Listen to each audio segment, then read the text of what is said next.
আমাদের 2025 এ একটা কমন কিন্তু কামিজের একটা প্যাটার্ন আমরা কনসিডার করছি বা আমরা সিলেক্ট করছি, সেটা হচ্ছে কাফতান কামিজ।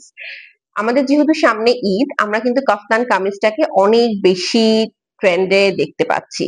কাফতান কিন্তু আগে ছোটবেলায় আমরা শুধু ম্যাক্সি হিসেবেই দেখতাম, বাট এখন কিন্তু কাফতানের বিভিন্ন ধরনের ক্যাটাগরিজে ইউজ হচ্ছে, যেমন কাফতানের ক্রপ টপ, কাফতানের টপস, কাফতানের লং টপ, কাফতানের কামিজ, কাফতানের ড্রেস। তো এই যে প্যাটার্নটা, ওয়েস্টলেস যে প্যাটার্নটা, এটাকে কিন্তু আমরা বিভিন্ন ভাবে ইউজ করছি।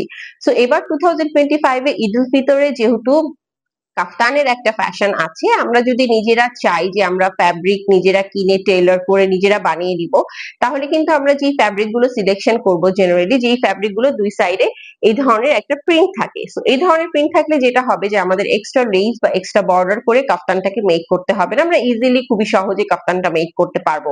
এছাড়া কিন্তু কাফতানে বিভিন্ন ধরনের কারচুপি এমব্রয়ডারিও ইউজ করা হচ্ছে। সো আমরা এবার বলতে পারি যে আমাদের 2025 এ ঈদ উল ফিতরে কিন্তু একটা সিলয়েট অনেক বেশি ট্রেন্ডে যাচ্ছে, সেটা হচ্ছে কাফতান।